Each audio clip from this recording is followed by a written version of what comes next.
Hello student, good morning. हम discuss कर रहे थे एल्गी, और एल्गी में हम पढ़ चुके हैं, जो पिछली क्लास में हम कंप्लीट कर चुके थे, ओडोगोनियम। आज हम इस क्लास में जो आपके सिलेबस में अगला मेंबर है सिलेबस में, बाउचेरिया, उसको हम डिस्कस करेंगे। तो जो बाउचेरिया है, आपको इसका जो सब बात करते हैं कि जब भी हम किसी भी मेंबर को स्टार्ट करते हैं तो उसका स्टार्ट जो होता है उसके क्लासिफिकेशन या सिस्टमेटिक पोजीशन को लेके होते हैं। तो जो बाउचेरिया का क्लासिफिकेशन की बात करें कि क्या है बाउचेरिया क्लासिफिकेशन, तो पहले बात करते हैं कि जो बाउचेरिया शब्द हैं, जो बाउचेरिया एल्गी का जो नाम है, जेपी बाउचर नाम के एक साइंटिस्ट हैं, उनके सम्मान में इसका जो एल्गी है उसका नाम बाउचेरिया पड़ा। कभी कभी एग्जाम में पूछ लिया जाता है कि बाउचेरिया का नाम किस साइंटिस्ट के नाम के ऊपर पड़ा, तो जेपी बाउचर के सम्मान में इस एल्गी का नाम बाउचेरिया पड़ा। अब हम बात करते हैं इसके क्लासिफिकेशन की या सिस्टमेटिक पोजीशन की। क्लासिफिकेशन और सिस्टमेटिक पोजीशन दोनों ही एक हैं। तो जो हम आपको पता है कि आपको क्लासिफिकेशन जो है हमारे सिलेबस में, फ्रिश का क्लासिफिकेशन हमारे सिलेबस में है और वही हमको याद करना है। तो उसके अनुसार जो है क्लासिफिकेशन है वो है Thallophyta, algae, Chlorophyceae, Siphonales, Vaucheriaceae, Vaucheria, और जो भी इसकी स्पीसीज़ हैं, क्योंकि स्पीसीज़ जो है काफ़ी, इसका जो बाउचेरिया की जो फैमिली है बाउचेरिएसी में 40 स्पीसीज़ से ज़्यादा जातियाँ स्पीसीज़ में रिपोर्ट की गई हैं, जिसमें से 9 स्पीसीज़ तो इंडिया में ही पाई जाती हैं। तो स्पीसीज़ अलग अलग भी हो सकती हैं यहाँ। तो ये हैं अकॉर्डिंग टू फिश। लेकिन जो बाउचेरिया के एक क्लासिफिकेशन को लेकर या इसकी सिस्टमेटिक पोजीशन को लेकर कि बाउचेरिया की जो किस क्लास में रखा जाए, उसको लेके एक डिबेट है। क्योंकि जो बाउचेरिया एल्गी है ये कुछ दूसरे एल्गियों के साथ में, दूसरे शैवालों के साथ में ये अपना संबंध या बंधुता दिखलाती हैं। क्या क्या कुछ करैक्टर जो हैं इसमें क्लोरोफाइसी के मेंबर्स के पाए जाते हैं, कुछ जो करैक्टर्स हैं वो लक्षण हैं वो इसके में जेंथोफाइसी के पाए जाते हैं। और यहाँ तक कि कुछ करैक्टर तो कुछ फंजाई तक के रिपोर्ट किए गए हैं। तो इसके जो सिस्टमेटिक पोजीशन को लेके हैं, कुछ एग्ज़ाम में भी पूछ लिया जाता है कि बाउचेरिया के सिस्टमेटिक पोजीशन को लेके आप बताइए कि क्या क्या पॉइंट इसमें आते हैं। तो आज हम इस क्लास में जो डिस्कस करेंगे, बात करेंगे बाउचेरिया की सिस्टमेटिक पोजीशन को लेके। तो जो दूसरे आपको यहाँ पर दिख रहा होगा, बोल्ड एंड बाइने ने 1978 के अनुसार इसका जो क्लासिफिकेशन जो दूसरा दिया है वो है क्राइसोफाइटा, इसका डिवीज़न, और जो क्लास दी है वो जेंथोफाइसी दी है। फ्रिश ने क्लास दी है क्लोरोफाइसी की, और बोल्ड एंड बाइने ने दी है जेंथोफाइसी। तो दोनों ही क्लास के अलग अलग करैक्टर हैं, क्लोरोफाइसी के अलग है और जेंथोफाइसी के अलग हैं। तो बाउचेरिया में जो है इन दोनों ही क्लास के करैक्टर पाए जाते हैं। जैसे कि अगर हम बात करें कि क्लोरोफाइसी के कौन कौन से करैक्टर हैं, क्लोरोफाइसी में कौन कौन सा लक्षण हैं जो मिल रहे हैं, पाए जा रहे हैं इसमें बाउचेरिया में, तो फ्रिश ने 1935 में, अयंगर ने 1951 में, बेंकनट्रवन में 1961 में बाउचेरिया में जो है क्लोरोफाइसी के जो करैक्टर देखे, वो करैक्टर देखे उन्होंने कि इसमें जो बीटा कैरोटीन, अल्फ़ा, जैसे जो आपको पता है कि जो पिगमेंट है, पिगमेंट में क्लोरोफाइसी में जो पाया जाता है chlorophyll A, chlorophyll B, alpha and beta carotene. तो उन्होंने कहा कि इसमें क्लोरोफिल ए तो आपको पता है कि यूनिवर्सल है, चाहे वो क्लोरोफाइसी क्लास हो चाहे वो जेंथोफाइसी क्लास हो, दोनों में ही क्लोरोफिल ए प्रेजेंट होगा। पर उन्होंने कहा कि इसमें बीटा कैरोटीन की उपस्थिति प्रेजेंट है। दूसरी बात उन्होंने कहा कि इसमें जो है कि पेरिनोइड्स प्रेजेंट होते हैं, जबकि एक ही स्पीसीज़ है। उन्होंने स्पीसीज़ का नाम भी दिया है कि वाउचेरिया बरोनिया नाम की स्पीसीज़ है जिसमें कि पेरिनोइड्स प्रेजेंट होते हैं। तीसरी बात उन्होंने कहा है कि जो रिजर्व फूड मटेरियल है स्टार्च, वो अगर वाउचेरिया में अगर लाइट में रहता है, प्रकाश में है, तो प्रकाश की उस उपस्थिति में जो रिजर्व फूड मटेरियल जो है में स्टार्च का बनता है, मतलब निरंतर प्रकाश में जो रिजर्व फूड मटेरियल के रूप में स्टार्च का बनना वो इसमें पाया जाता है। और जो स्पोर्स जो इसमें है वो उसमें फ्लैजला, 2 फ्लैजला का पाया जाना।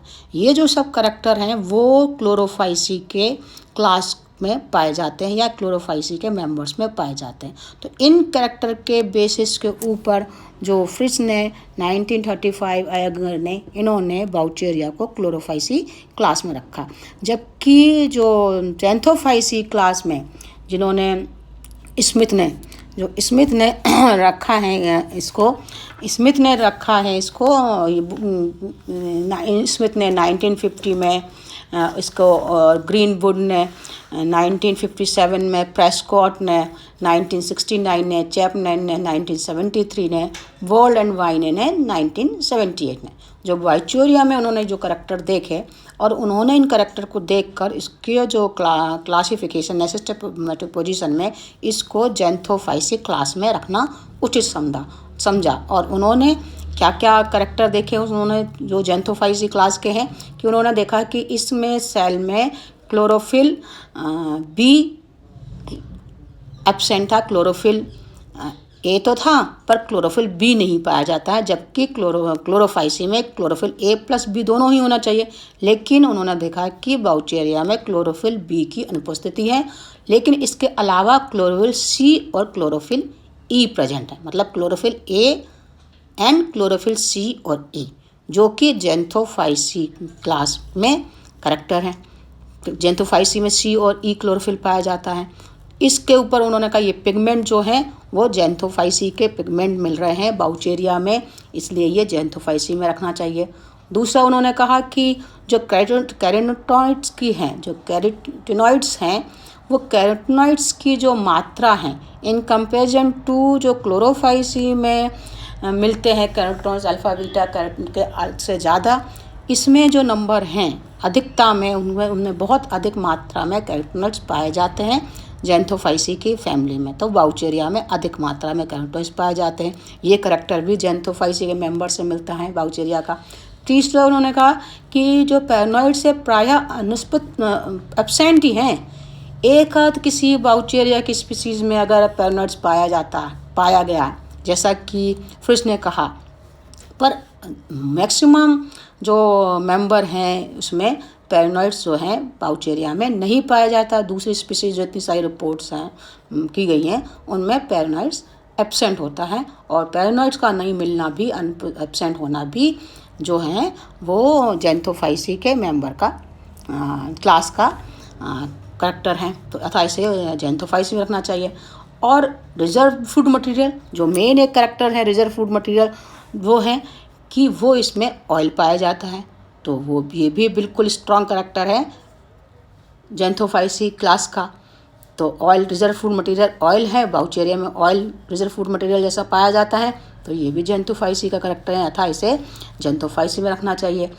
और जो फ्लैजला पाए जाते हैं स्पोर्स में या एंथ्रोजॉइड्स में, वो उन्होंने कहा फ्लैजला तो पाए जाते हैं, 2 भी पाए जाते हैं, लेकिन जो फ्लैजला की जो लंबाई है वो असमान होती है और उनका जो पोजीशन है वो भी लेटरल होती है, साइड में लगे हुए होते हैं।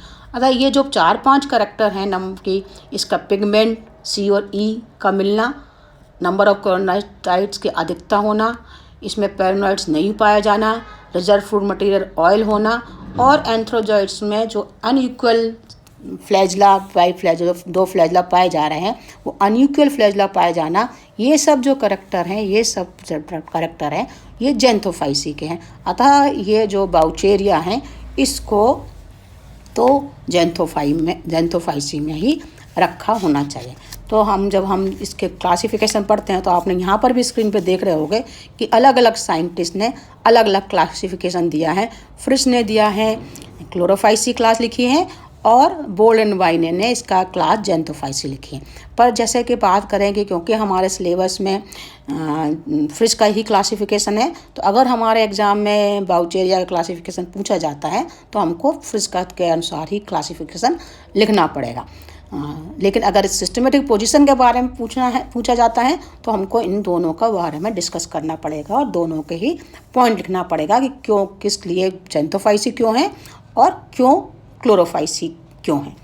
इसके अलावा एक साइंटिस्ट है प्रिंस 1927 में प्रिंस ने कुछ कहा कि कुछ जो करैक्टर है बाउचेरिया में फंजाई से मिलते जुलते हैं।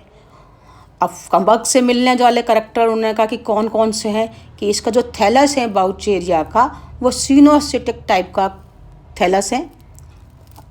दूसरा, इसमें जो सेक्सुअल रिप्रोडक्शन का जो डेवलपमेंट है, सेक्स ऑर्गन का जो डेवलपमेंट है वो कवक के समान होता है। और जो फ्लैजला हैं, उस फ्लैजला की उपस्थिति भी टिंसल और विप्लेस, वो फ्लैजला भी फंजाई के समान ही इसमें पाए जाते हैं। और फंजाई में भी जो रिजर्व फूड मटेरियल है वो ऑयल होता है, तो बाउचेरिया में भी रिजर्व फूड मटेरियल ऑयल पाया जाता है।